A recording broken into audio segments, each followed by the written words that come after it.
Wood Country Legends and simulcast on the Blue White Illustrated YouTube channel. Now, here's Thomas Frank Carr and Landon Tengwall. Welcome to Happy Valley. Hope you're having a great time wherever you are in the world. If you're here tailgating, if you're at home, if you're safe from the hurricanes that have gone through the south so far earlier this week. I'm Thomas Frank Carr, as you heard earlier. Landon Tengwall here on the Penn State Football Tailgate Show, former Penn State offensive lineman. It is a football weather day, Landon. It's gloomy out here in State College, and it's been that way all week. Number 19 Illinois coming to town. I am excited. I think this is Penn State's first real test, and today we find out who Penn State really is in this 2024 season. I don't think we've played a defense that is really worth too much up to this point, nor really, I think Bowling Green was obviously good, but that's a MAC team. So right. This is the first real test. I think Drew Allar has a test against this Illinois secondary. I know we'll get into that, but I'm excited. And if I know Penn State football, Drew Allar's going to have a good day, but this type of conditions, it's not going to rain anymore, but we'll see a lot of running the ball today, T. Frank. Well, I think that's their identity to begin with, which I know this guy loves. His key matchups every single week secretly are the run game. We're going to change it up. But yeah, we're going to change it up here in just a little bit when we get to his keys to the game coming up in the next segment here. But lots of people wearing white out here in the game day environment. We are in the county fair section. There are 5 different barbecue joints in front of us. So if you want to come say hi outside the Bryce Jordan Center, you're going to have your choice of some delicious food. We're also next to a petting zoo. So when I say it's the county fair, like it's a party out here in the only way Central Pennsylvania knows how to do. Do you think that horse could hold me, or is that a pony? I Do you think really the pony wanted could to hold me. No. I don't think so either. I think you weigh almost as much as the pony. That's now, true. what would it look like if I was riding the pony? I think that's I think you still might be over the weight limit. It's not a super big pony. I think if I did it, it would collapse. Like all 4 would just like fly out. So, yeah, we're not animal cruel. We're not into animal cruelty. No, not at all. Not at all. It's rained 7 out of 8 days here in Happy Valley. I actually love this weather today because if you want to be outside hanging out, it's a little humid because it's Pennsylvania. Of course, it's humid, but it's not too hot. The sun isn't out, so you're not dying of the humidity and the heat. So the interesting thing I want to ask you, Landon, is a lot of people here on this side of the gate, not on the field. When it rains, everyone says run the ball, defense, run the ball, defense. On a day like today where it's not going to be a downpour, how much does the rain and the slick surface or whatever affect an offense? I think it does a little bit. I think going in, you still have the mentality if it is really raining, which I don't think it's going to be raining during the game, right?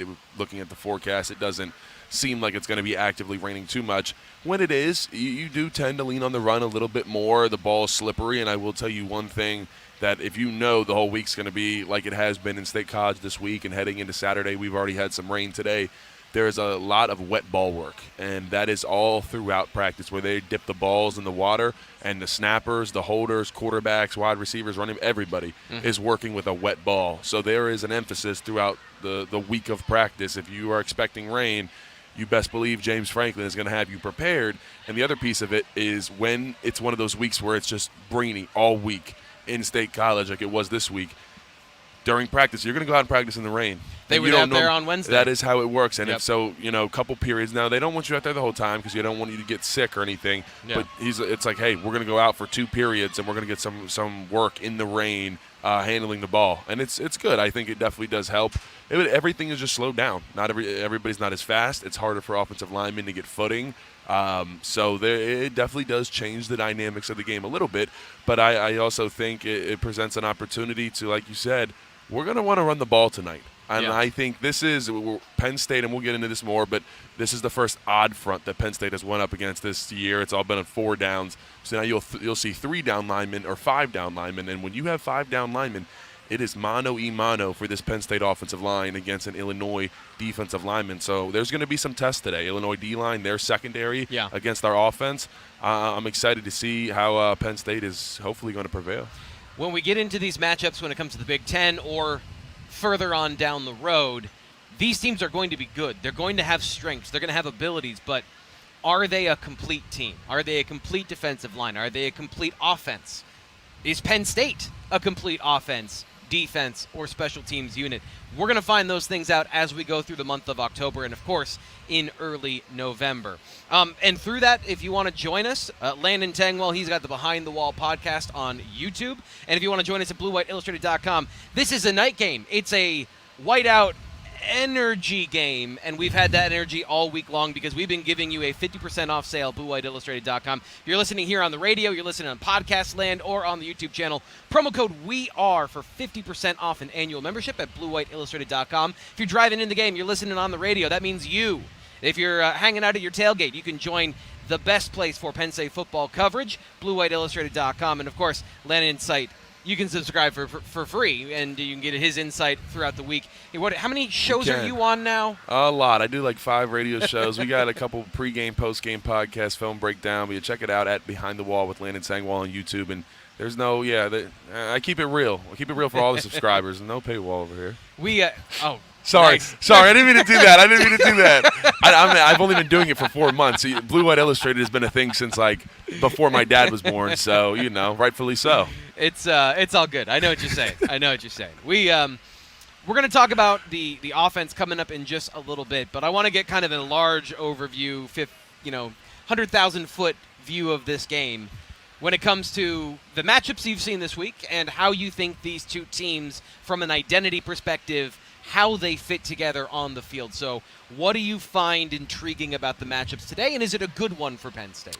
Yeah, I think it's a really good one. I think first off, let's look at the quarterbacks. Luke Altmyer and Drew Allar, both guys that have taken care of the football this year up to this point. Now, last year, that was a different story for Luke Altmyer. When we went to Illinois, he had, it was 160 yards passing and 4 interceptions. So I think there is a little bit of people going too far on the Luke Altmyer train, saying, oh, he's the almighty quarterback. We know he has 10 touchdowns, 0 interceptions. That's the only quarterback that has that stat line right now in college football. But also, we've watched a lot of tape on him, and he is someone that likes to stick to his one read. And if that's not open, he'll still throw it anyway sometimes. There is a lot of, he is making good plays, but also there's being some plays made for Luke Altmyer. Yeah. There's a lot of jump balls, 50-50, and I think you best believe if we give Luke Altmyer one-on-one coverage with a wide receiver or a tight end that he likes, he'll throw it up. Yep. So I do think there is some opportunity for Penn State to get some turnovers today. Like I said, they have taken, and I think stepping away from watching Illinois-Nebraska last week, my main takeaway was, hey, I think this Illinois team is very well coached. They're disciplined. They're not going to turn the ball over a lot, and they are going to create some turnovers. Their defense has been electric. 7 interceptions this year alone. They had 7 all of last year. Yeah. So I think that's where the test for Drew is. But you're looking at 2 quarterbacks that have taken care of the ball. This is probably both the best defenses that each team is going to face up to this point. Yeah. So I'm excited to see what kind of game plans both of these offense come out with. Are both, I think there's a possibility both of them come out and we're going to say, hey, we're going to run the ball. And I think there is going to be not as much of that as Illinois as far as 2021 where they came in and it was 8 offensive linemen. Right. But I think they're gonna try to run the ball a little bit, see what they can do with Caden Fagan, their 6'3", 250-pound running back. And Penn State's linebacking core up to this point hasn't really played too well. Now take away Dom DeLuca out of the equation as well. KJ Winston's out of the equation. It's a little bit harder, and Illinois is a team that not only wants to run the ball, but they want to run the ball downhill. They want to go right at you, and it is going to be smash-mouth football when they do.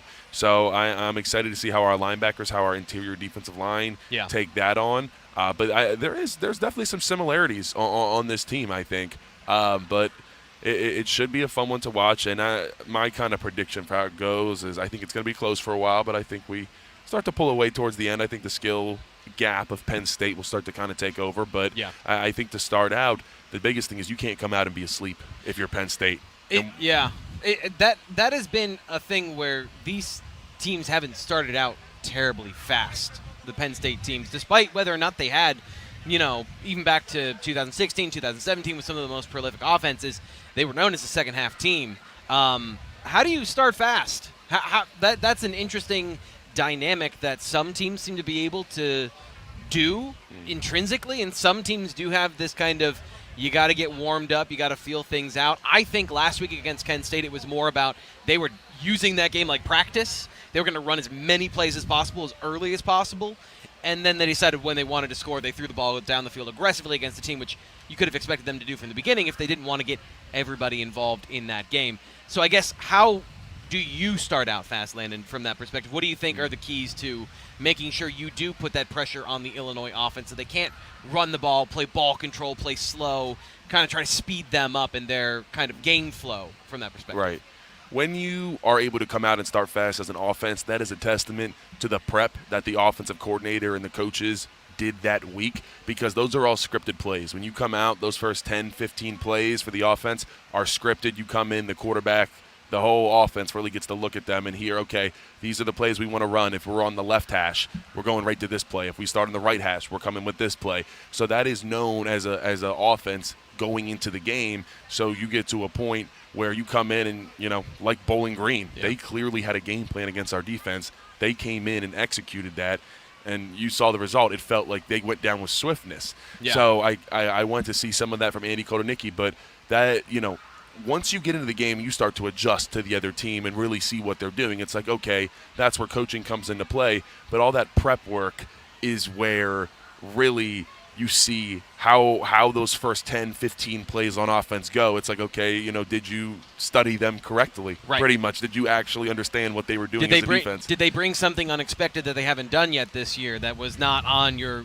sheet from a defensive perspective or an offensive perspective? You're right, and Coach Franklin talked about this in his presser, is that Andy Kotonicki shows so much stuff on tape that especially the naked eye doesn't see watching the tape. I mean, you barely see it when you're watching the All-22 version. He's just so creative. But when he's always adding all these little wrenches and all these little extra pieces to the play, Coach Franklin said, hey, the defensive coordinator has to spend time preparing that for that. They have to take meeting time. They have to talk about it. So the more, I think there's a fine line between showing everything, but also wanting them to be prepared, have to prepare for as much as you want to show them. Yeah. I think when we've talked about this, kind of the misconception that, hey, Ohio State, we're not playing, basically almost November, and we're going to hold off 20% of our offense for them. Right. That's not really a thing. You come in and you might add a couple plays at the beginning of the week for that offense. Yeah.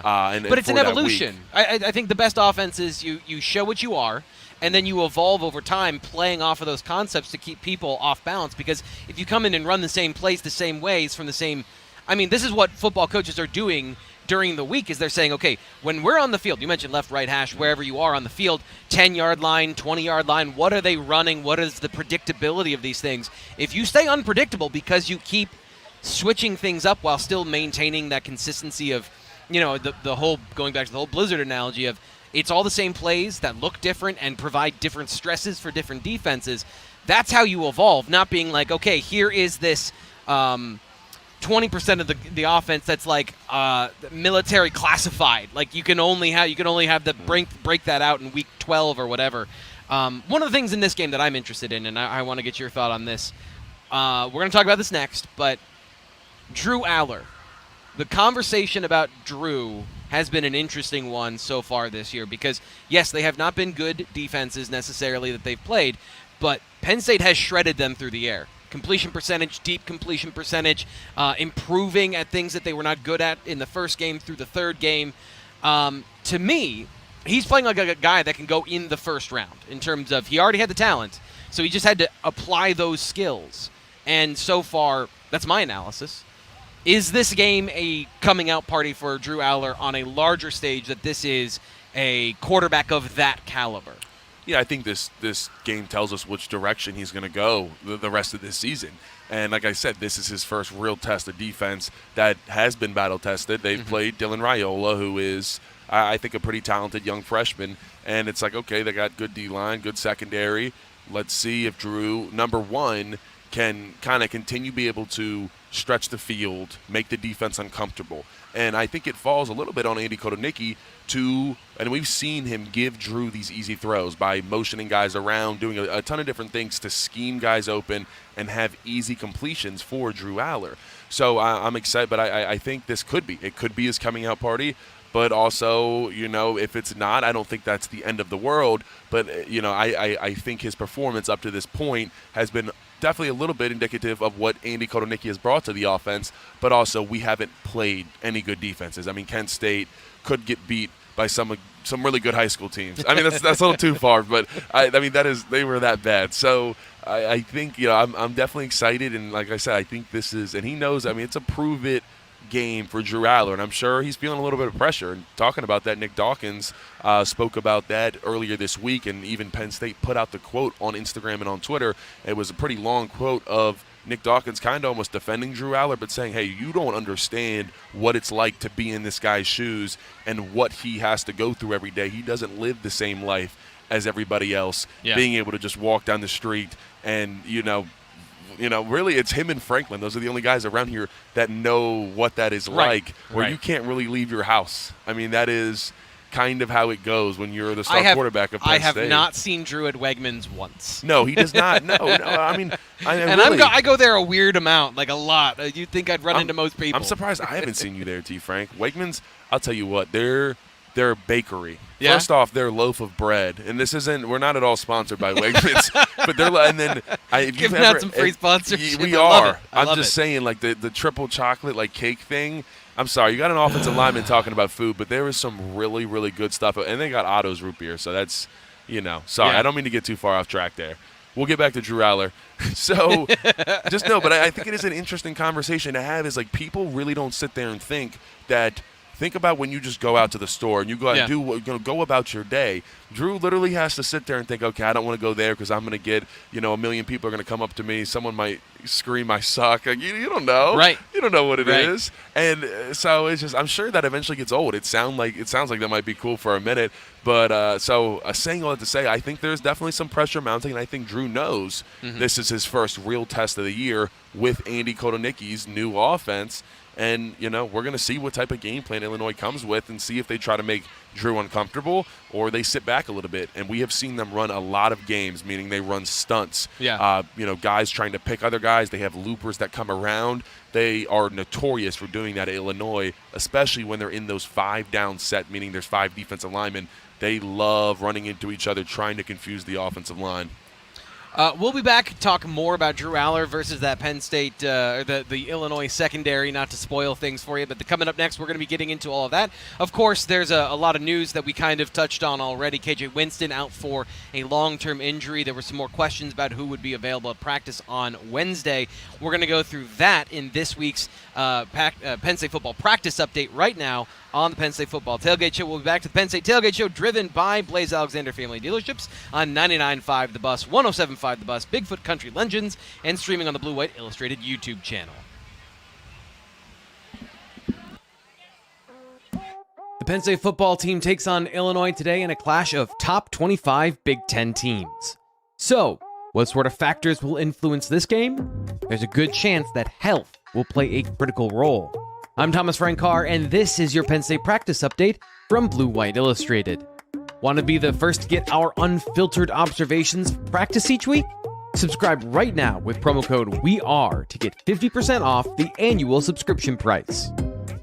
Penn State is already dealing with the loss of star safety KJ Winston and its ripple effect on the defense.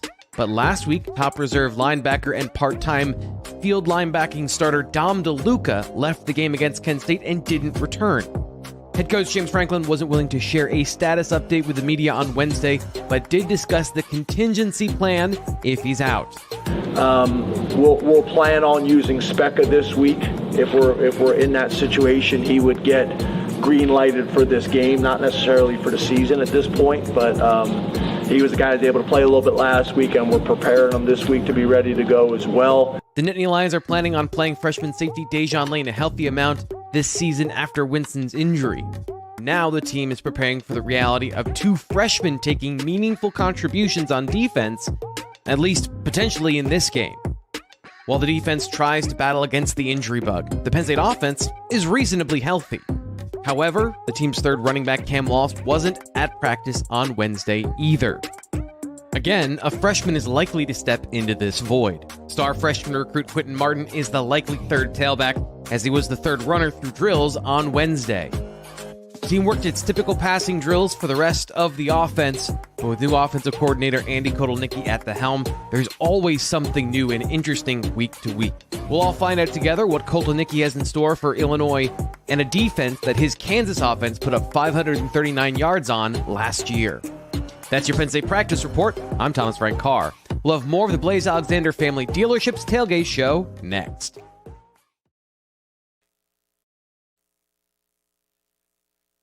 Kobe King is fine. There's a lot of people asking, Okay. and I may have started this. So Yeah, if it's I all did, your fault. It is. if Okay. I did, This It is. is I this is apologize. very important for us to fix. So yes, go for it. This is Kobe- Omari revisited. Yes.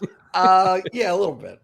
Kobe King is fine. I didn't see him playing for a little while. So, but I went back. I watched the tape.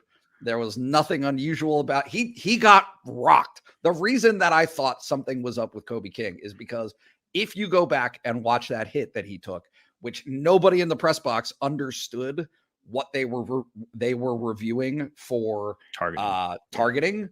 That was the targeting. Is Kobe King got absolutely decleated, but he popped right back up and he played the rest of the series. He played the next series, took a series off for Tyler Elsdon, played the next series after that, and then the final series was Tamir Robinson as a Mike linebacker, playing dime for the whole series. Very good. I'm learning. So let me reset. We have so much to get to today that we're not going to get to everything, but I want to do a subsection of the mailbag that was actually a segment I wanted to do earlier, which is a preview, a first look of Penn State and Illinois coming up this weekend. And the great thing is we've got some super smart fans like this, the Blue White Illustrated fans, the ones that get it, they get it. And so we've got a question here from Poncho570. He says, how does this matchup in Illinois compare to last year's from an overall perspective fits? Do you think, how do you see this matchup from Illinois' improvement to Penn State's progression? Where do you see the strengths and weaknesses of the overall teams heading into this matchup this weekend? First and foremost, I look at Illinois defense and I do not see an absolute monster of a game wrecker in Newton. Right. That's a big deal. And I will spin this on its head. I think maybe Zane Durant could be that guy on Saturday night. Illinois' interior offensive line is not great. Zane Durant has been great. The numbers maybe don't match it, but I know T. Frank, you've talked about this before. He's been really good. So I'm very curious to see that happen.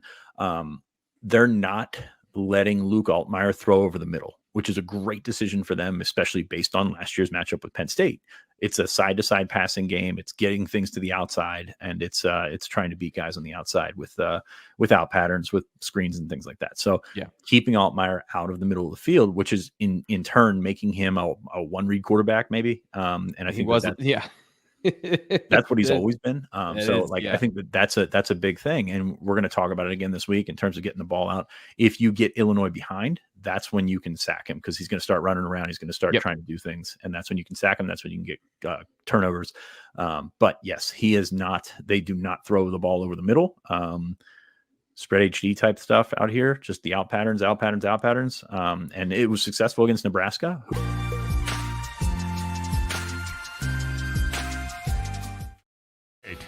Get the expert's view of today's game. Here's Landon Tengwall as he gives you the key matchup. Welcome back in. We are doing Landon For your next Tengwall's. vehicle purchase, come to Stalker Chevrolet and save with low interest rates. And remember, only at Stalker Chevrolet will you get the Stalker Advantage with the purchase of any new vehicle. Welcome back in. This is Landon Tengwall with my key matchup today. And my key matchup is Drew Allar versus the Illinois secondary. And I say that because up to this point, Drew Allar has taken care of the ball. He has done a great job stretching the field, making defense have to respect him. But he goes up against the Illinois secondary that has caused 7 interceptions up to this point this year. They had 7 all of last year. Right. So there is, a clear test here for Drew Allar and these wide receivers. And let's see, can someone continue to step up? Is it going to be wide receiver by committee? And someone just asked me this question the other day. Is it okay if it's wide receiver by committee and a number one doesn't step up? If you want the answer to that, yes, it's okay if you want to be okay. If you want to maybe win one playoff game.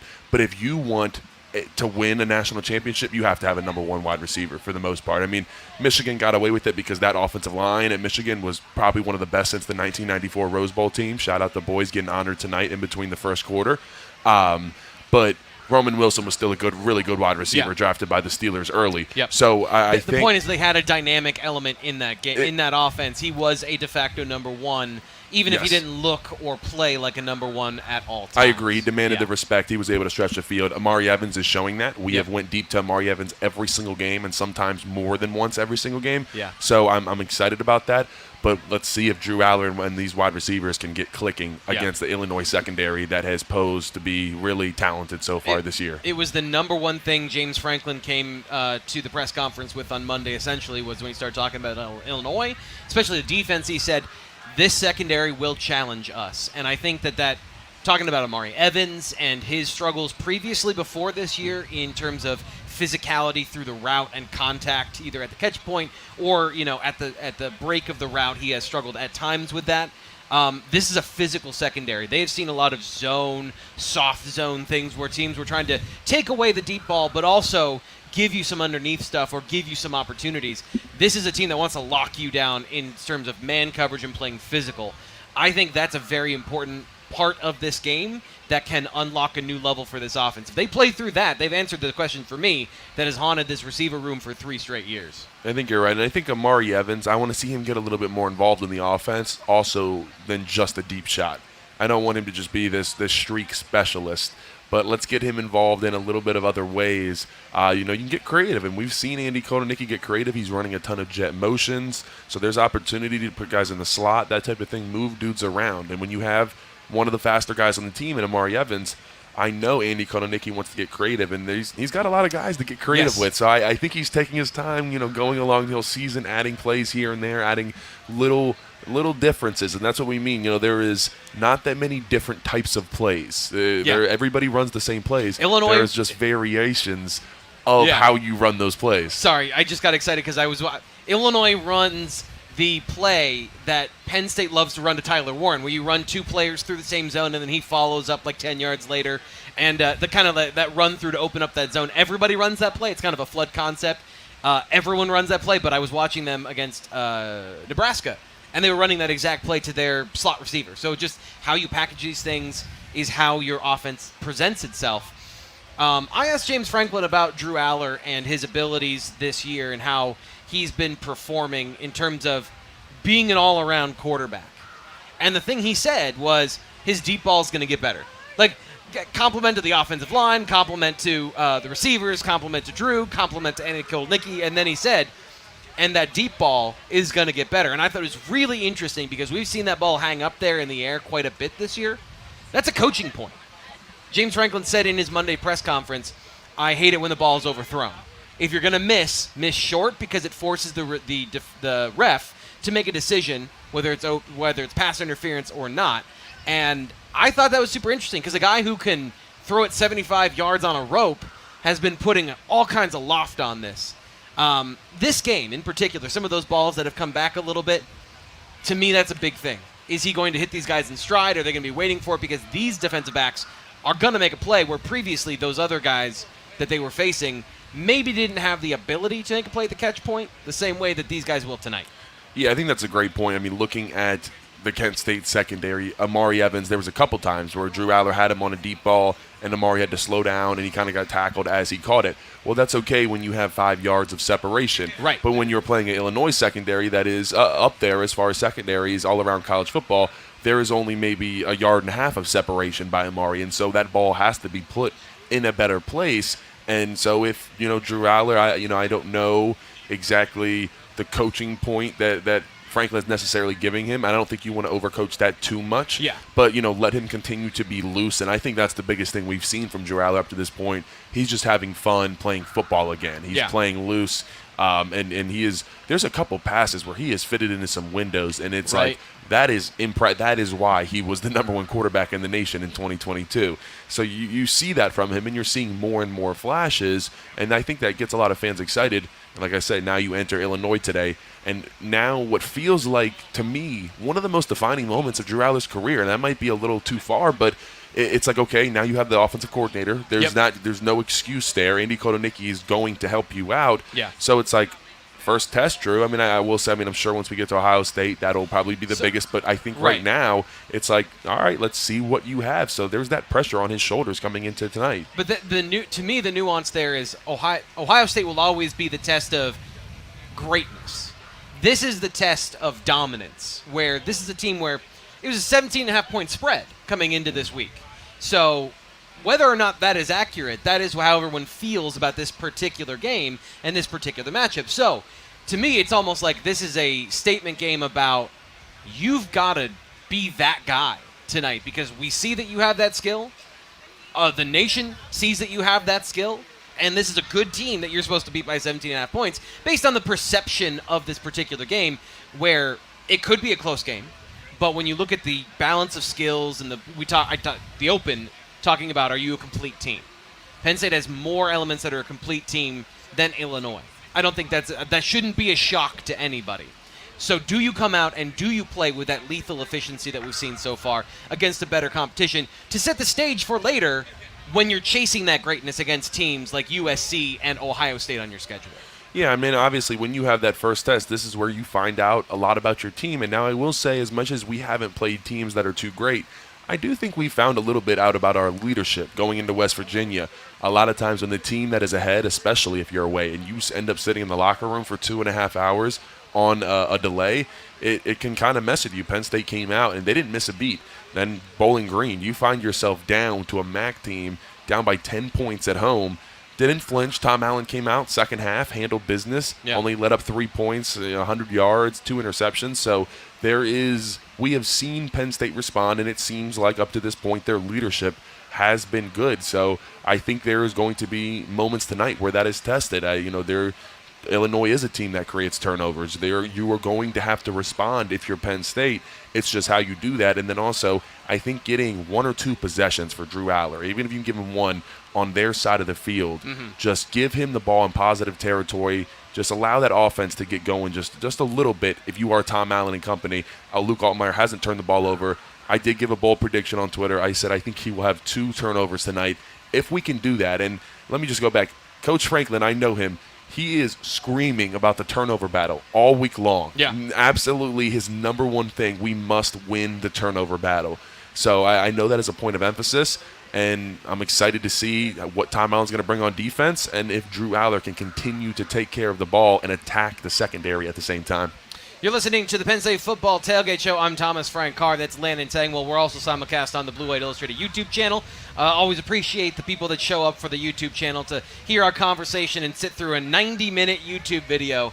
I love you guys. We got the regulars here in the chat. Stephen Light donates to the channel. He says, I think this is the night where Andy Cole, Nittany, and Drew Allar, their partnership shines. We also have a question here in the chat that I want to throw your way. We're going to talk about this in a little bit, but just kind of off the bat, Jay, very to the point with his name here, says this should be a dream matchup for Tom Allen, a one-read quarterback. You just mentioned somebody you think they can get 2 interceptions off of. Do you think this is a dream matchup for Tom Allen's defense, or do you think this is a dream matchup for Luke Altmaier, who you maybe know what's coming because Penn State has played so much cover 1 this year, man coverage? Yeah, I got to give a shout-out to Jay. He's in my lives, too. He asked by far the best questions. Like, there is some – he knows football, so I have to give a shout-out to him.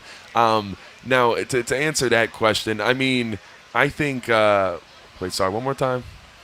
The question, is this a dream matchup for Tom Allen, or is this a dream matchup for Luke Altmaier? At all. I don't think Luke Altmaier is too excited about this because, number one, like you said, there is a lot of cover 1, but at the same time, guess what you have? You have Denai Dennis Sutton and Abdul Carter in your face, and I think they haven't been necessarily – I'm not going to say they haven't been super effective this year. They just haven't shown up on the stat sheet a ton. Both got their first sack last week against Kent State. West Virginia, I feel like they were up in his grill. Abdul had some really good pressures, just wasn't able to register the sack. And then against Bowling Green, even Coach Franklin said it is, hey, they had an emphasis to get the ball out quick and not let our D-line be a factor. Yeah. So I guess that's another kind of question coming into this game. Is Illinois going to say, hey, I think our offensive line can hold up against this Penn State defensive line? Or is there going to be another week where there's just an emphasis of getting the ball out in 2.5 seconds? So I think that is part of it for Luke Altmaier coming into this game. But I don't think Luke Altmaier is exactly excited. It's not a dream matchup by any means. But I think there is some opportunity for Tom Allen to get in this kid's head a little bit. He is thinking about the fact that he had 4 interceptions against this team last year. It's going to be an awesome matchup, and I want to get into some of the things we talked about. In the next segment, when we talk about the defense, I do want to highlight something we've discussed kind of around the edges when it comes to Amari Evans and scheming up plays for him. And it seems like if there's two guys on this offense that Penn State schemes plays for, Tyler Warren and surprisingly Amari Evans. Now, I think part of that, in my opinion, is that there is a little bit of you need to scheme for Amari a little bit because of his traits from a good and bad perspective. But it does lead to the question of, are those the top two weapons on this offense? You know, given Trey Wallace is the team's number one wide receiver, what we assume in terms of the number of targets he's had so far this year and, you know, kind of the general positioning he has in the offense, but the productivity and it seems the emphasis has been on those two other guys. So what do you think? Yeah, I definitely think so. And there's times even that they know the defense is worried about those two guys, so they use them as decoys too. We've seen Amari Evans in a lot of motions that pulls the defense one way. So, I mean, Coach Franklin and Coach Nittany, they know that. Now, I think, you know, to say they're the best weapons, I think Nick Singleton has to be in that conversation just because he can break a game wide open. But that is something that, you know, I'm floating away here back to the offensive line per usual, but we can get into it a little bit. But, you know, if this offensive line can handle what Illinois is going to bring to them up front, and it's going, like I said, I mentioned this earlier, it is a odd front defense for Illinois, meaning they have 3 or 5 guys on the defensive line instead of the traditional 4 down. Yeah. That is the first time Penn State has seen this. Now, I could tell you, as offensive linemen, we like that. It's a little bit easier in some instances, but there is some more one-on-one situations when you have 5 guys down in a defensive line front. So it's really going to depend on this offensive line. I don't think that has been too much of the talk this week because the offensive line up to this point has been pretty good. Yeah. And against West Virginia, there was obviously some concern going into that game of, hey, we got 2 new tackles. We lost, you know, the best tackle in all of college football, and then Caden Wallace, who was playing his best football since he got here. So I am excited to kind of continue to see him grow. The offensive line, I'm glad you bring that up. Against an odd front, we see, I think last year, the struggles that Penn State had to run the ball explosively against this particular unit, partially because they could only do a couple of things from a run scheme perspective. Do you think they're better set up this year from what you've seen so far? The success of and kind of the biodiversity coming back to this run game this year. Do you think they have a better opportunity of being successful and moving those guys and fighting against some of those challenges an odd front brings you if you are able to do more than 1 or 2 schemes? I do. So I think the first thing that goes into this is that Penn State is now stretching the field out as a whole. We talked about taking deep shots, but they are also doing it in the run game. They are running the ball outside of the hashes. That is outside zone / wide zone, jet sweeps, pin and pulls, all this types of different runs that gets the ball outside. So I think for a while there, we really neglected outside zone as an offense with Mike Yursich, and now we come back and Andy Kotelnicki is playing the whole field instead of just playing the middle of the field with the run game. It makes the defense have to respect you. And when they are worried about outside zone, those defensive linemen, they have to stretch, so they have to move laterally.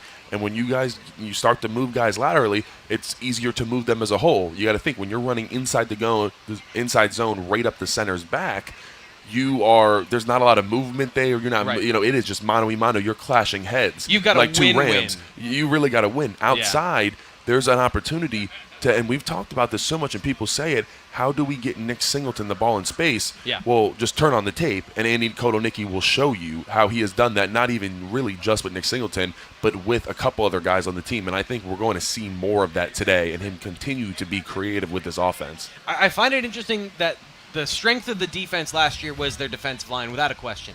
Their secondary was good, but the strength of their team was the defensive line. This year, the strength of their team seems to be the secondary, but they still have some remnants of being a good, physical, tough to run on front, and we're going to see how all that works out. Something I'm looking for today is, and I don't know this as much as you do when it comes to the why of why this works specifically, but I think counter and some pulling schemes today can be a huge benefit for the offense against those odd fronts, where if you can take that guy who's lined up to your inside and just shove him inside further, open up that gap, and then not try to run around those guys who are trying to stretch you out laterally.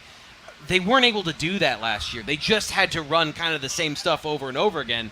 I'm interested to see how the run offense this year benefits from that and how Andy Kolnicki incorporates all of those things. And we'll talk about the other side of that, the Penn State defense, the Illinois offense, big, physical, 335-pound guards. Is that going to wear down the Penn State defensive tackles? We're going to talk about that coming up in just a little bit when we get into the defense here on the Blaze Alexander Family Dealerships Tailgate Show 2024. We are going to get to the Coach's Corner right now on the Tailgate Show. We'll be back in just a moment.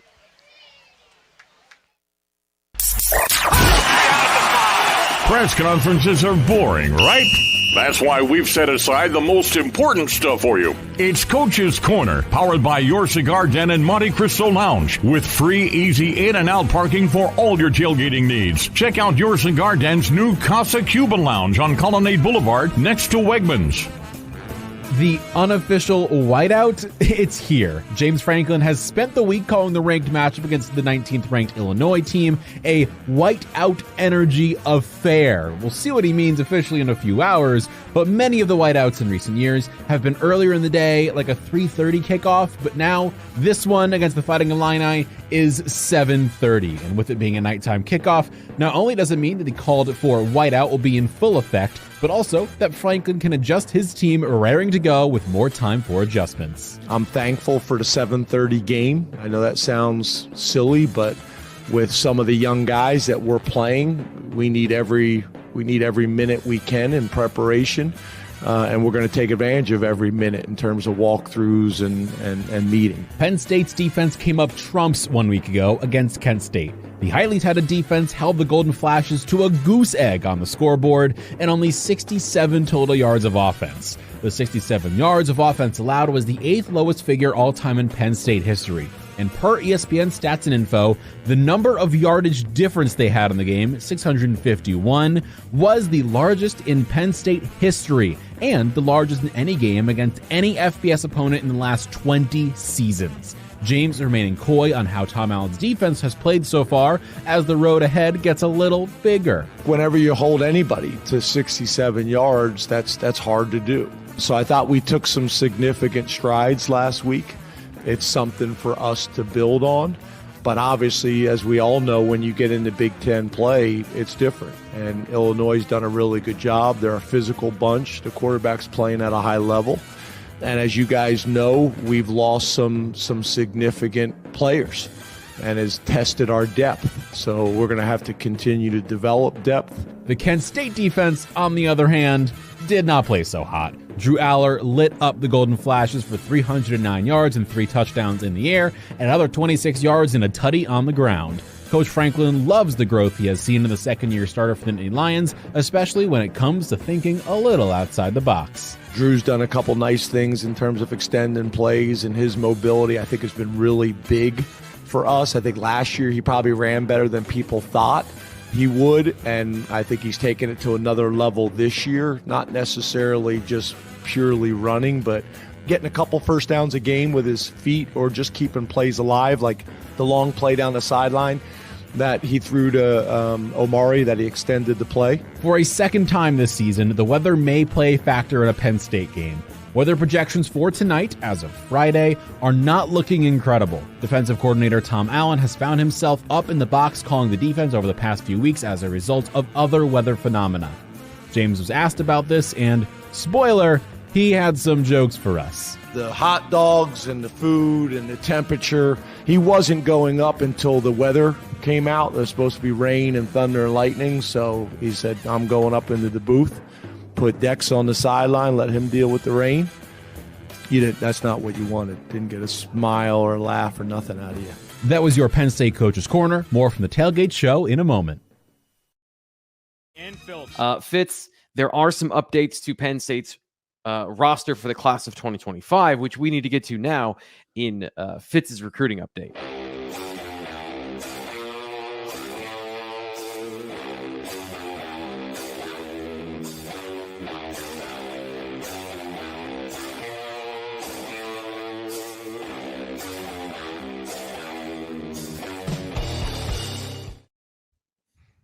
Normally being the last couple of weeks, maybe 2 months or so, Penn State has been on a tear, Fitz, but some not as great recruiting news dropped yesterday. So what's going on with Penn State? Easter egg in that intro that you gave me. There was a player there not committed to Penn State. I just wrote an update on him in the class of 2025. Check it out on blueillustrated.com. But we will talk about Antonio Branch, the safety from Miami, has flipped to Colorado. It's, again, we talked about this last week, kind of polar opposites in how those programs are approaching things right now. And Branch has decided that he wants to be in Boulder.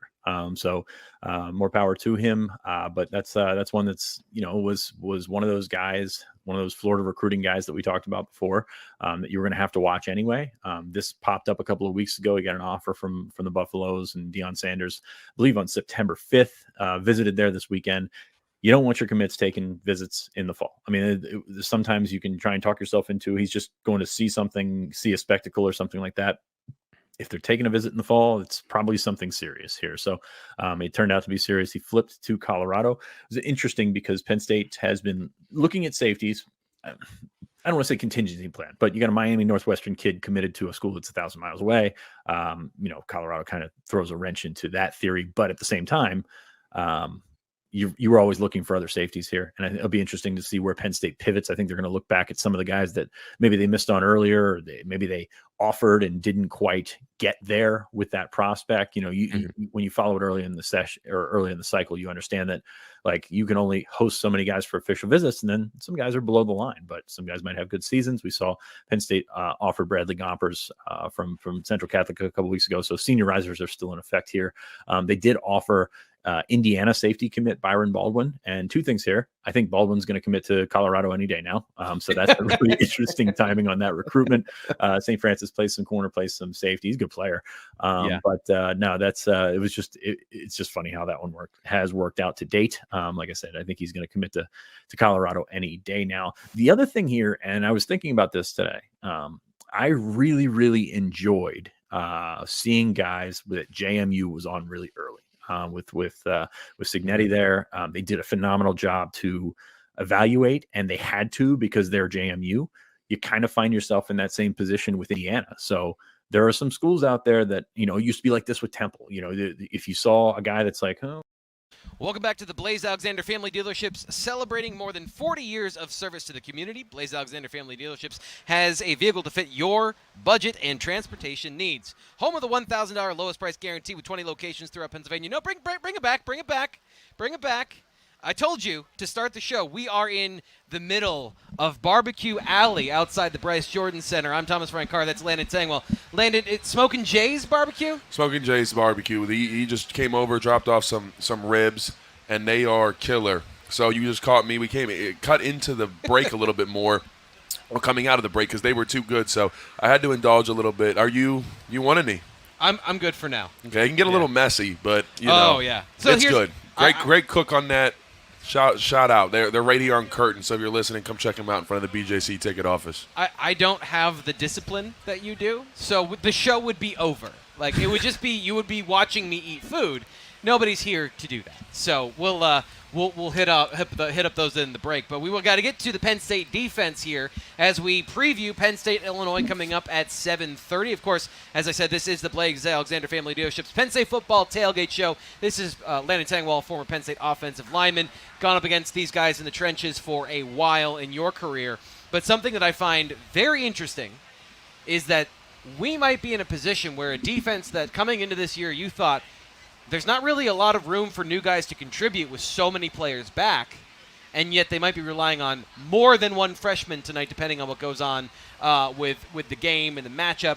We already know that KJ Winston is out long-term. Dejon Lane played 25 snaps last week. They're trying to get him ready. He's going to be a big factor tonight. But now, most likely from what we've been reporting, Dom DeLuca won't be out there.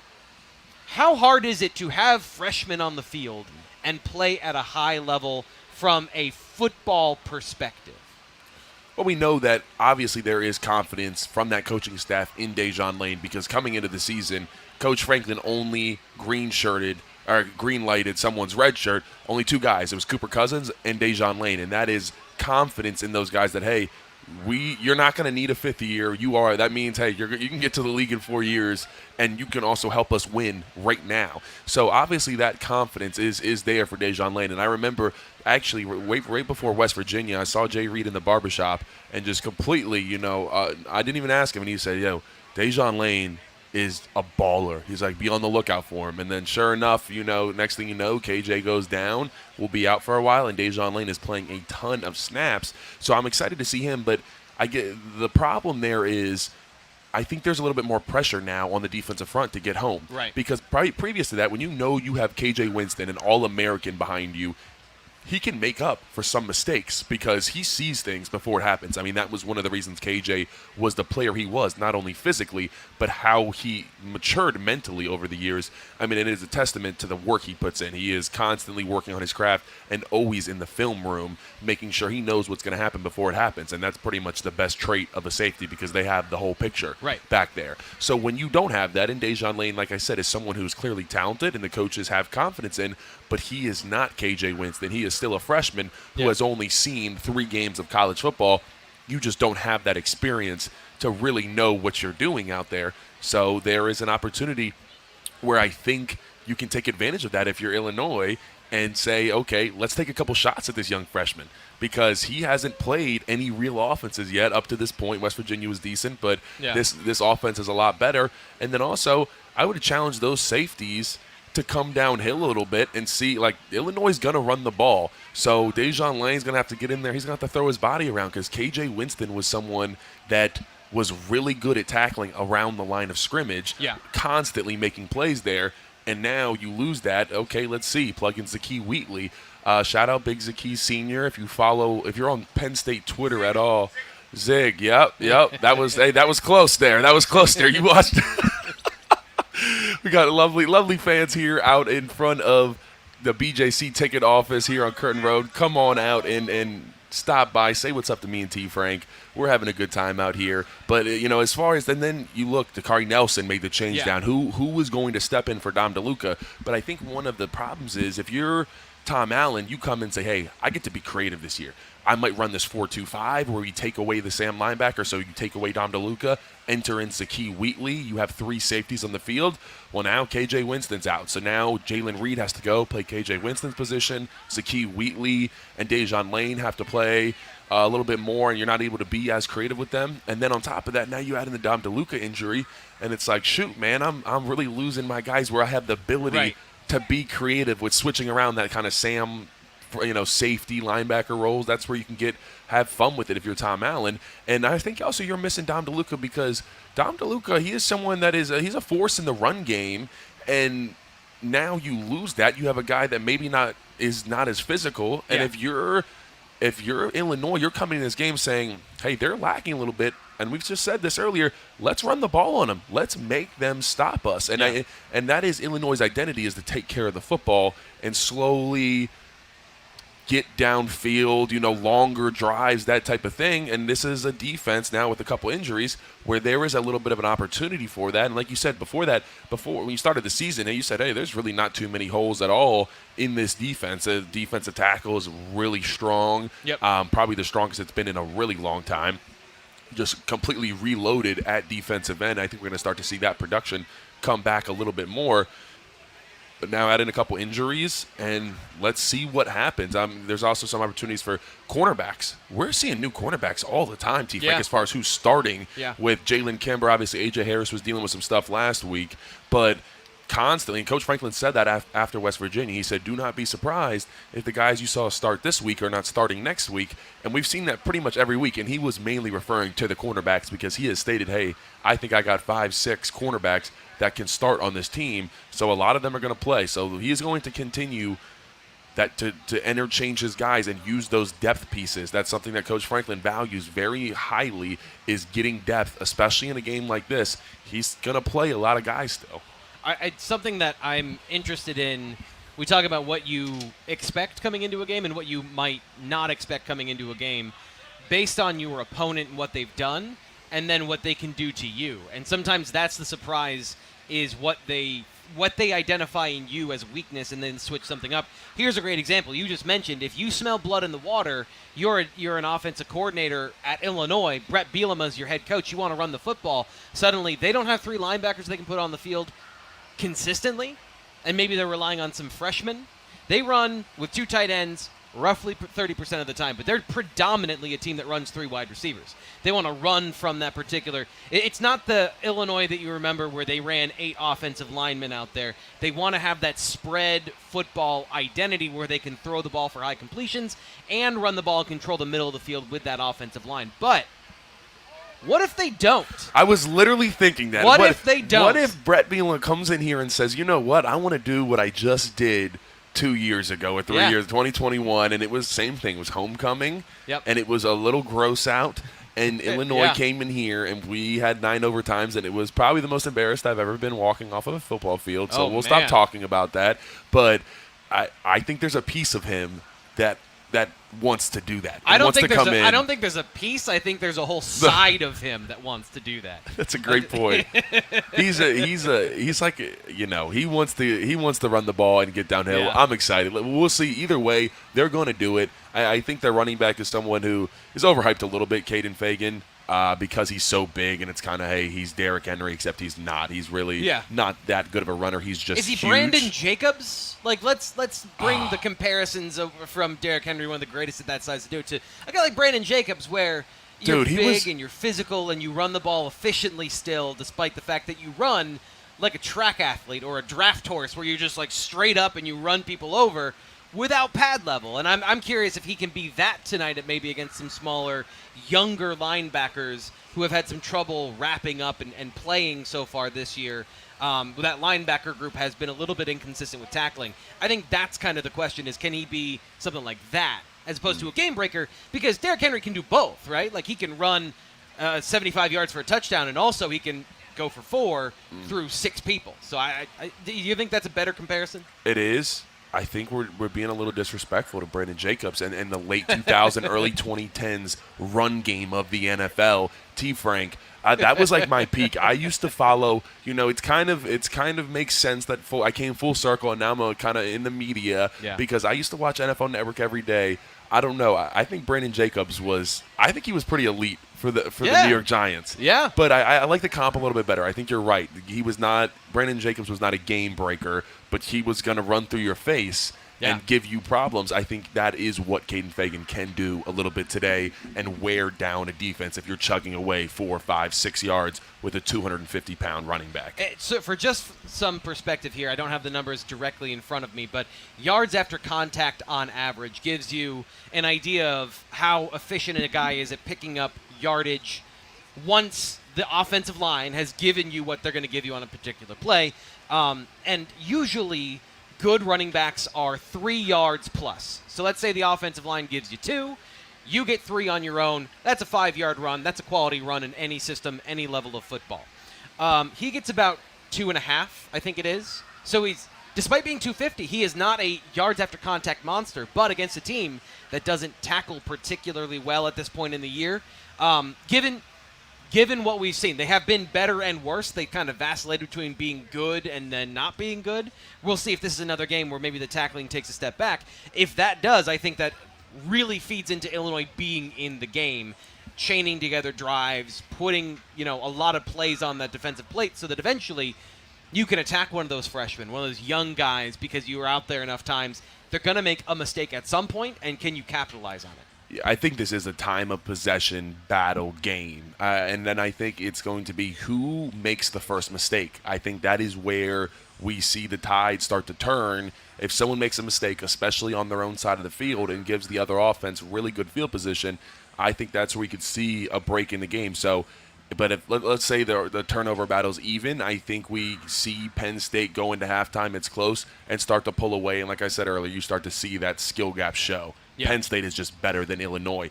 But if you let Illinois hang around, you let them get your defense tired, sustain long drives where Caden Fagan and the guys are chugging away, and you get 5, 6, 7 first downs on a drive, and you just demoralize a defense, then it's like, okay, that's where you start to get that defense on the heels. There's pressure on the offense to kind of do the same, because it's like you don't want to, have their defense out there for forever and then go 3 and out. So definitely some pressure on that defense tonight.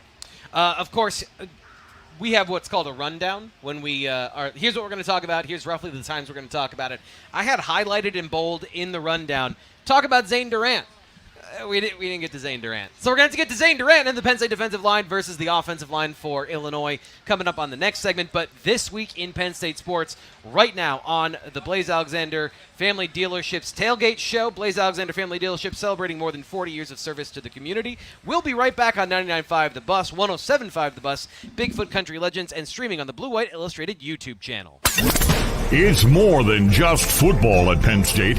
Here's This Week in Penn State Sports, brought to you by Bobby Rahal Lexus in Lewistown. Get ready to experience luxury like never before at Bobby Rahal Lexus of Lewistown. We are Nittany Valley's award-winning Lexus dealership at 425 Electric Avenue. Visit us on the web at BobbyRahalLexusofLewistown.com. A little bad weather never hurt anyone, especially Penn State. The Nittany Lion men's soccer team continued their winning ways with a second straight 2-1 victory. They took down the Michigan State Spartans 1 week ago yesterday and went into Queens and beat St. John's by the same score line. Matthew Henderson has starred, notching 1 goal and a pair of assists over the 2-game stretch. The defender was not the lone goal scorer, however, as Abubakar Kamara and Malik Dauda each bagged 1 at home against Spartans last Saturday. Jeff Cook's squad has the rest of September off with their next matchup coming against Maryland on Tuesday in College Park. Big Ten play is about to open up for the football team, but the women's volleyball squad beat them to the punch. A dominant display at Holloway Gymnasium in West Lafayette saw the 4th-ranked Nittany Lions knock off 10th-ranked Purdue in straight sets Wednesday night. Their next matchup is back home in Happy Valley against, similarly, the Michigan State Spartans. The moniker of Penn State athletes is not just reserved for the current crop of stars. New Philadelphia Eagles running back Saquon Barkley has found himself in the MVP conversation just a few weeks into the NFL season.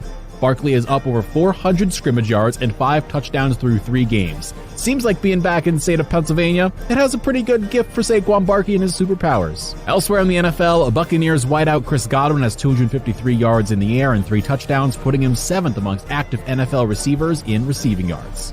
Ravens defensive lineman Odafe Owe is now up to 2.5 sacks on the season. Owe has starred for the Ravens up front, including Baltimore's first win on the season against Micah Parsons and the Dallas Cowboys. That was This Week in Penn State Sports. Back to the Tailgate Show in a moment. Matt Nobby, general manager of We're going to go through what we think is going to happen in this game. Let's talk about the game. Penn State versus Illinois, 7:30 kickoff. Guys, let's start with some initial thoughts. Ryan, we haven't gotten your thoughts yet on the game so far this week. What do you think as far as how this game plays out, and set the scene for us of what you think is important? A lot of it, to me, depends on how Penn State plays with their competition, right? We've seen in a hyped up situation, they spend all summer getting ready for West Virginia. They came out and played great. I think this sets up well for that, with them being a top 20 team at home. We'll see if it's a whiteout environment and all that. So I think that bodes well. We've seen them against Minnesota in recent years and Iowa in recent years, teams that are kind of that B class of Big Ten programs, and they do really well, especially at home. So I think that sets up good. Last year, Penn State really was able to outrush them. All we remember is the 2021 game, right, where Illinois was the rushing machine, but Penn State doubled them in rushing yards last year. I think Illinois has an issue with their interior offensive line, just from reading a little bit more and looking back a little bit, but that'll be the big thing. I know Sean wants to talk about how Zane Durant's going to crush Illinois' interior defensive line this week. But the one thing I'd say is, Bowling Green did kind of give them a blueprint for how to beat Penn State. And, Bielema and their staff will be looking at that closely with a lot of short intermediate passes. And Altmaier has done well in those situations. Mm-hmm. But again, as Sean pointed out earlier, the majority of their passing game has gone through 2 players so far. Penn State cornerbacks are able to play well, but we'll see who steps up in that safety role. Do you think it'll be Lane? Like, who's going to be that safety filling in this week? What do you guys see at practice? We saw Lane, but at the same time, yeah.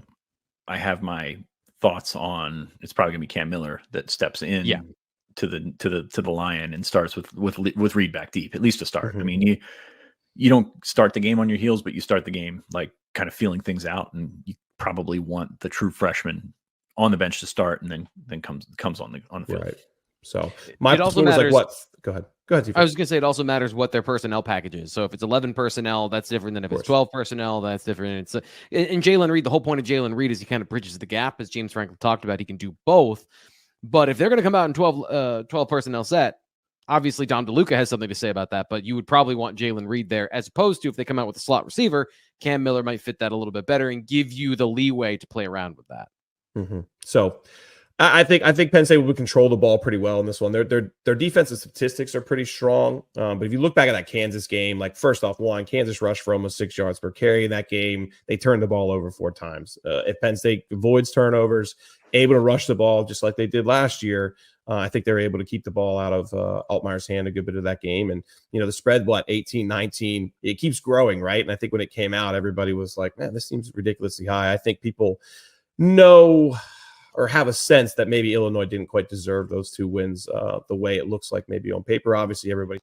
Retirement community. Enrich your life on Valley View Retirement Community's 50-plus acre campus in Big Valley, PA. Award-winning residential, personal care, skilled nursing, rehab, and memory care for older adults. Welcome back to the Tailgate Show. I'm Thomas Rankar, Landon Tengwall with me. We're talking about around the Big Ten. Michigan survives a scare this week. I think that's the main one from today, 27-24. Minnesota scores 2 touchdowns in 2 minutes in the fourth quarter. Almost comes back, but Michigan able to stave them off. You threw some dirt on Michigan after their loss to Texas. Analysis since then, they beat USC. They have this game. What do you think? What do you think of Michigan this year? They seem kind of like an enigma. I don't know. They're now a good tier in the Big Ten. They're not up there with Ohio State. That's my opinion. I think if we were able to play them, I think I'd be pretty confident against that Michigan team. They're not dynamic at quarterback at all, nor really are they at wide receiver. They still have a great defense. They have pretty much the best player in college football in Will Johnson at cornerback. Their defensive line is still up there with Grant and Graham. Yeah. That is the best D-tackle duo in all of college football. So they still have that, but they are not the same. Blake Corum and that offensive line that they had last year, and they were able to run the ball at will. Well, Donovan Edwards is not having the same success without his buddy Blake Corum, and without, like I said earlier, that Michigan offensive line last year up there as far as some of the best offensive lines ever in college football. So I think that is why Michigan starting to fall off a little bit. I think they're still going to be a good team this year, but I think we will see them drop a couple that they shouldn't. On Friday night, Rutgers 21, Washington 18. People are already talking about Rutgers in conference championship conversation because they have there's a soft schedule and then there's a paper towel schedule, which it feels like they have so far, where they don't have any of the big boys on their lineup this year. Exactly, and by the big boys, there is no Penn State, Ohio State, Michigan, or Oregon for this Rutgers team. Now, they play Nebraska next week at Nebraska, so I think that will be fun to watch. I don't know if Rutgers has a possibility of sneaking into the top 25 this week, but I think if they give...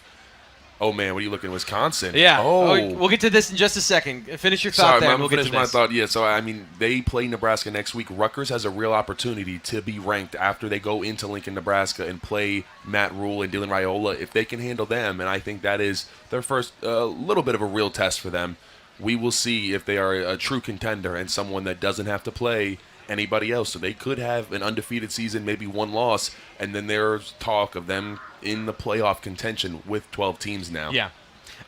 Just to wrap things up before we get to the game that's live right now, Indiana survives and I don't even know what to call it, a test from Maryland. Maryland was in the game for a while, but they pull away late, 42-28.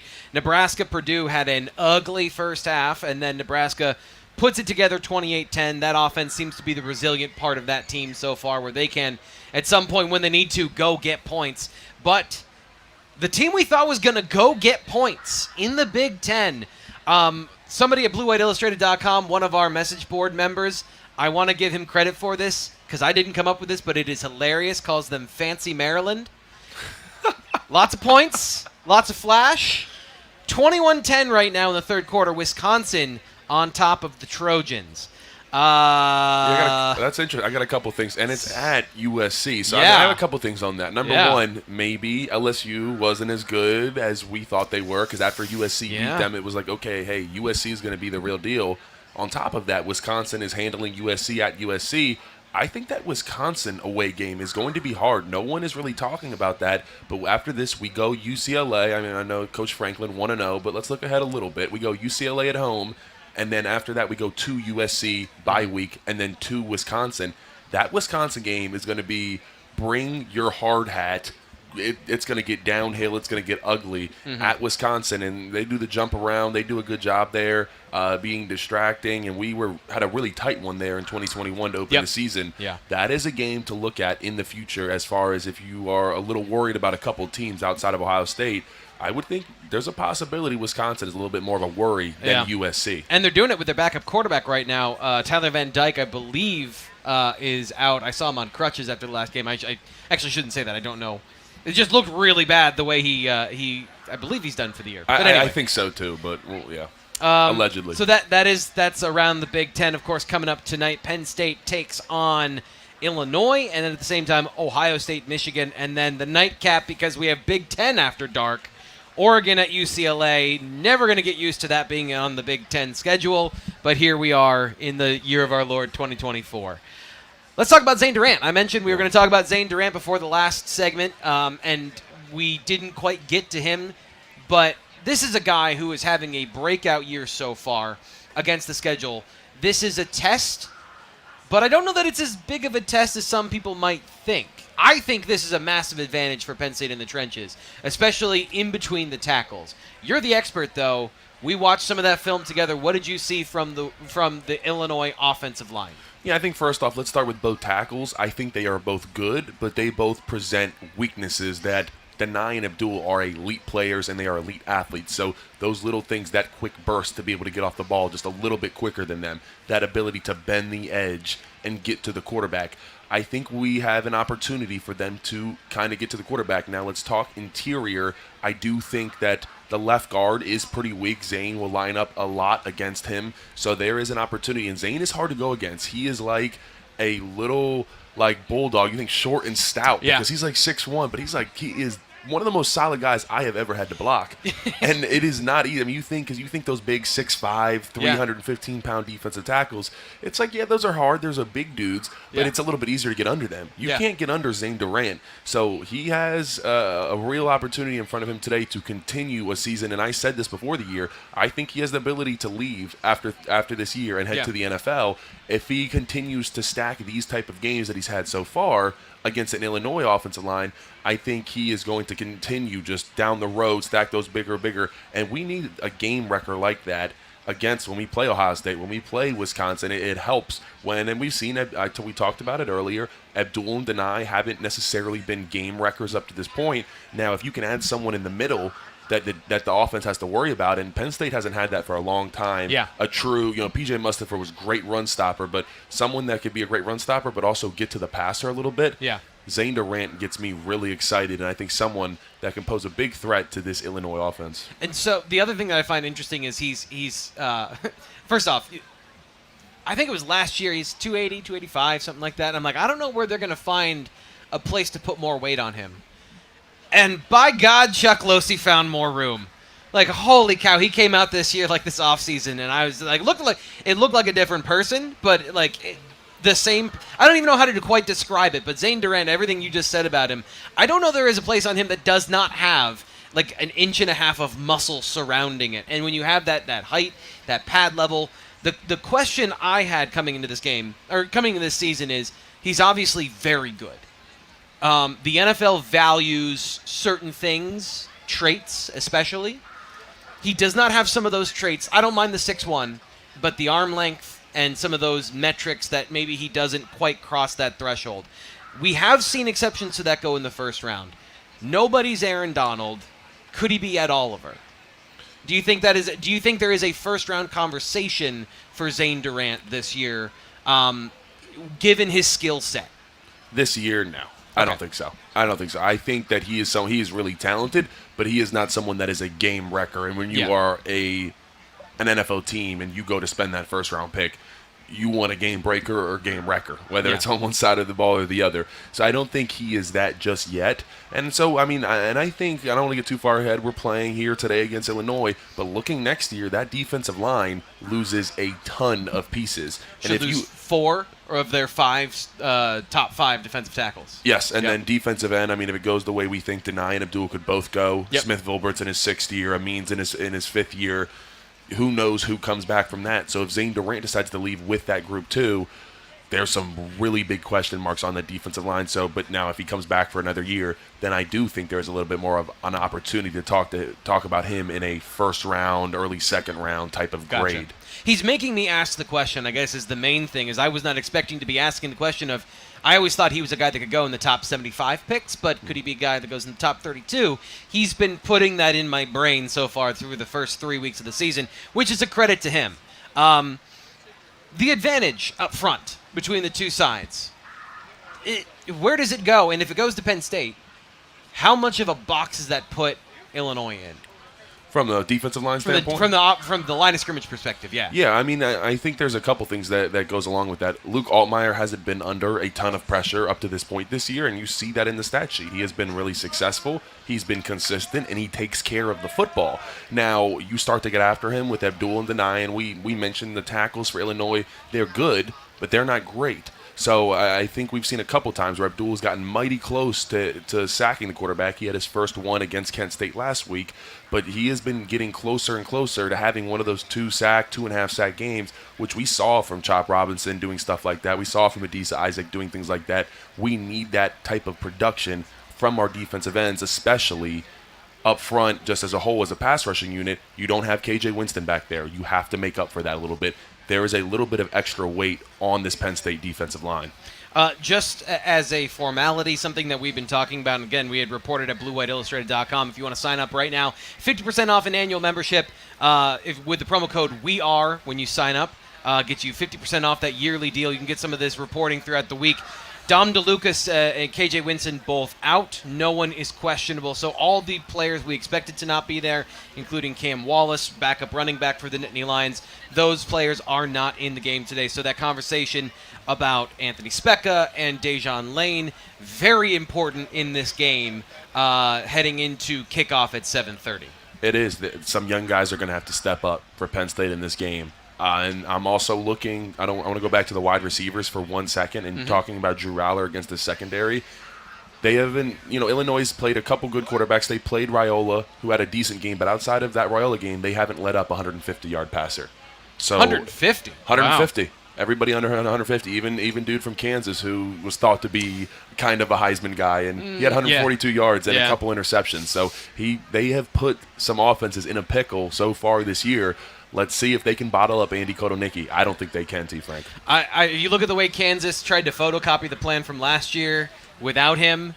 I think when you look at the difference that he's made already and the difference he's made in his absence at Kansas, this is something that when you identify it, when you identify a guy that elevates quarterbacks, that elevates scheme, whatever to amplify his players, that is a rare thing. So Penn State fans generally, I'm not saying that they're going to score 35 points on every single one of their opponents this year, but enjoy this particular offense because unless you're the head coach of the team, those guys leave pretty quickly. They go find head coaching jobs of their own because elevating quarterbacks, elevating offense, getting points, that's the name of the game in college football. And so that's something I think that tonight, we're going to talk about our predictions. We're going to talk about that coming up next. Just a quick spoiler alert. I think Andy Kotelnicki's got some points in him for tonight. I think he does, too. I think fans are a little bit weary because it was a little rainy, a little wet out. I don't think that is going to affect the Penn State offense too much at all. And then I also do think Andy Kotelnicki, let's talk about it real quick. We know Illinois handled Kansas this year. Wasn't the same result last year when Andy Kotelnicki was on that Kansas sideline. They took it to Illinois, and he really gave them a beating. They had no answer for Andy Kotelnicki's offense. Let's see if there's more of that today out of Andy Kotelnicki. So we're going to come back with our predictions next.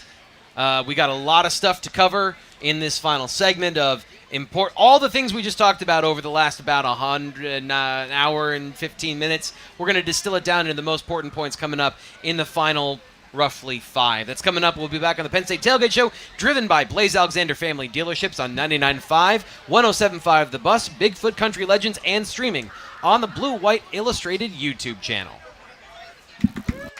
Experience amazing. We're going to go through what we think is going to happen in this game. I'll give you the spoiler alert already. I already deleted the Spider-Man meme, but we're all basically in the same ballpark from a score prediction. So, Fitz, can you go through what you think is going to happen in this game? Yeah, I just continue to look at Penn State's record in bigger games. I know we're not labeling this as a premium game on the ticket, but like this is a big game. I mean, it's pretty cool to have a ranked Illinois team come in here at night in late September. I always think this is the best opportunity for a whiteout in terms of late September. Makes a lot of sense with the weather and things like that. So to see them turn that into a game like that, I think is really cool. Even if you wanted UCLA to be the original whiteout. But going back to my prediction, which I've clearly remembered and didn't have to pull up right now, I got Penn State 35-16. I'm curious how Penn State's offense continues that expansion that we saw last week. You got Liam Clifford involved. You got Julian Fleming involved. You got a couple of tight ends involved. Luke Reynolds was in there. So how much of that is Kent State? How much of it is Penn State? Yeah, I think there's a line to be walked there, but I also think that against this defense, there are certain spots where you can excel. Nick Singleton has a spot that you can excel. Trey Wallace on the outside with those outs and those comebacks has a spot where he can excel, and you can extend those drives. You can get more plays that we've talked about before, and you have the opportunity to sort of step on the throat there. Ryan, what do you think? 34-14, similar. I think they'll maybe just cover. I'm looking for the run game, man. Control the ball. I saw in the chat that Illinois really one of the slower tempos. Well, if they don't if they don't have the ball, they can't really do that a whole lot. So I think Penn State controls it with the ground game. Uses Tyler Warren, uses handful of receivers. Let's see if Amari Evans, see if somebody can get some big splashy plays in here. I wouldn't be shocked if we see one or two, big chunk plays, maybe a touchdown or two. But I like Allar's ability to control the ball. I like Katron and Nick's ability to, consistently gain ground against an Illinois defense that, again, statistically looks all right, but I just don't know that they're as talented as their stats maybe play it out to be right now. So Penn State covers, gets out of here, looks forward to UCLA, and in 2 weeks, big one, USC. T. Frank, Andy Kotelnicki coached against Illinois last year, and one of the more entertaining watches that we had. How much do you think that is a factor in this one? It's everything. First off, BlueWhiteIllustrated.com, he's already primed the pump for this week. I went back, I watched the game in the context of, well, Illinois is next week. And there are plays that he ran last week, and I can talk about this part freely because it's on film. There are plays from last week that are the exact play, augmented a little bit for the talent at Penn State, that destroyed Illinois last year. So he's already setting the table for what he wants to do this week. And there's so many things we could talk about here that I just poke the bear. I want to put like all the things that we're not allowed to talk about from practice. Like, I guess just say this. I am now very confident that Penn State can get their players the football. All right. We got people from my high school. There's like 100 of us left in the world here. That's awesome. You got to put one up top. We're here on the Blue White Illustrated YouTube channel, 99.5 The Bus, to give our predictions to the game. So people have been asking in the crowd the whole day we've been out here. We've been giving our predictions all week. I know you probably gave yours earlier this week as well. So what is it, and what would make you move off of it in the first quarter? Well, here, so I think we have a similar prediction. I don't give my predictions normally till at least Friday or Saturday, and my prediction was, I said, I think it'll be tight all the way through halftime. We get into the third quarter, Penn State starts to pull away, 38-17. Now, what would make that change is this rain just started falling a little bit. Yeah. If that somehow continues into the game, I still think Penn State is going to win in a similar fashion, but I'll go down to 28-17. If that rain, I do think you'll slow down the game a little more, and you just do naturally run the ball more, and you have a guy like Katron Allen and Nick Singleton. I'd rely on them either way, but in the rain even more so. So we are starting to get some sprinkles here in beautiful State College. So I don't want to equate the two things, because matchup and football happening on the football field is always important. It was raining in Indiana today, and they put up 42 points. So I just think that good offenses, good coordinators are going to find a way to score if they have the matchups and the players to do so. I have so much confidence in Andy Kotelnicki from what I've seen. I have spent the last 8 months watching his Kansas film and then watching what he's done here in the first 3 games. And I just have a belief that he's going to find a way to get his players the football in an advantageous situation, unlike what I've seen from previous coordinators over the years of that is not a consistent talent that everybody has to be so adaptable. It is a pretty rare characteristic, and I think Andy Kotelnicki has it. He needs to find a way to get the ball to his playmakers in a game where you know they're going to double Tyler Warren at times. You know that you have some matchup advantages and disadvantages from a skill set perspective from your top 4 receivers. You know, Julian Fleming maybe isn't the fastest guy in the world, but he's great against zone. You're going to see a lot of zone tonight. How are you going to use him? Omari Evans is a deep ball threat. It's raining, but can you find a way to get him against maybe number 7, their strong safety, based on matchups and advantages of moving him around the formation? And then I think when they try to take those guys away, this has to be a big Trey Wallace game, where your number 1 receiver, who's going to be like, this is a tentpole player in your offense, how do you get him the football? I think that's going to be a big thing. And I just believe they're going to be able to do it. So 38-17, the defense, to me, is the question when it comes to those young players. If they come out, Illinois runs the football, plays big sets, and Anthony Specca or Dakari Nelson have to play a lot, that might give Illinois 24 points in my brain, make it a little bit closer. I think as we get closer to game time, I'm a little more concerned about that defensive side, Landon. I tend to agree with you there, and I think it also depends a little bit which Luke Altmaier do we see. We're going to see a little bit more from what we saw last year with 4 interceptions against Penn State, or what he has done this year, 10 touchdowns, no interceptions. And I do want to give some quick credit to Andy Kotelnicki, and people have asked me up to this point, hey, he does all this creative stuff pre-snap, and he puts the defense at a disadvantage. Why can't every other coach do that? And it's kind of like, you know, there's scientists out there, there's people that are all really good at what they do, and that is Andy Kotelnicki. He is special. He has a special mind in football, and we are blessed to have him. He is going to continue to be creative, and I think allow Drew Allar to be confident. Yeah. That is the biggest thing, and that was the biggest question mark coming into this year, Drew Allar's confidence, his leadership, and that is what we've seen on the field. We saw it in West Virginia. He was maybe going to punch a ref out almost for a second there, and then he stiff-armed Jeremiah Trotter Jr. into the ground. I love this, Drew Allar, where you look at the best quarterbacks in the NFL. They're not friendly on the field. And, you know, Drew is a great guy. If you've ever interacted with him, he is a very considerate person. I enjoy talking to him. He's a thoughtful person. Seeing that come out of him, seeing him act like a quarterback on the football field in some of those situations, being demonstrative, I think that's great. I think if you get that tonight, you unlock so much of those traits that have made him so good. And when it comes to some of the things that we've talked about today and some of the matchups they're going to face, Luke Altmaier is going to be under pressure. This year, Drew Allar is like, I want to say 75% or 66% completion percentage under pressure. He was 35% last year. He had 20 throwaways on pressured plays. This year, I think he's got 1. So the confidence to play under pressure, that was it to me. Like, coming into this year, the confidence in the play under pressure, because everything else from a mental perspective, everything else from a skill set perspective of being able to read a defense and diagnose an attack post-snap, one of the rarest skills in a quarterback, he's displayed that his whole time here. This is going to be the game that is a statement that I hope makes me right from that perspective. We got Blue Man 25 here on the Blue White Illustrated YouTube channel. He says, does a certain guy break out? If so, how big do they go? I feel like I don't want to answer for you, but is Nick Singleton a guy that you think goes over 100 yards rushing today? If so, by how much does he do that? He is. I will say, listen to this, and I think sometimes people don't like this. I'm going with Kaytron Allen today. Kaytron Allen, when Kaytron Allen rushes for over 80 yards, Penn State is 10-0. So you feed Kaytron Allen the ball, let him chug away at this Illinois defense. And we talked about Illinois might come in and say, hey, we're going to try to chug away your defense, you know, kind of carry that time of possession, stack up those 4, 5, 6 yard carries. But Kaytron Allen can also do that on the other side. They are mightily successful when Kaytron Allen really gets involved in this offense, and then the 1-2 punch of him and Nick. I'm excited to see what Andy Kotelnicki is going to scheme up tonight. That'll do it here for the Penn State Football Tailgate Show, brought to you by Blaze Alexander Family Dealerships. Stay tuned for the call of the game.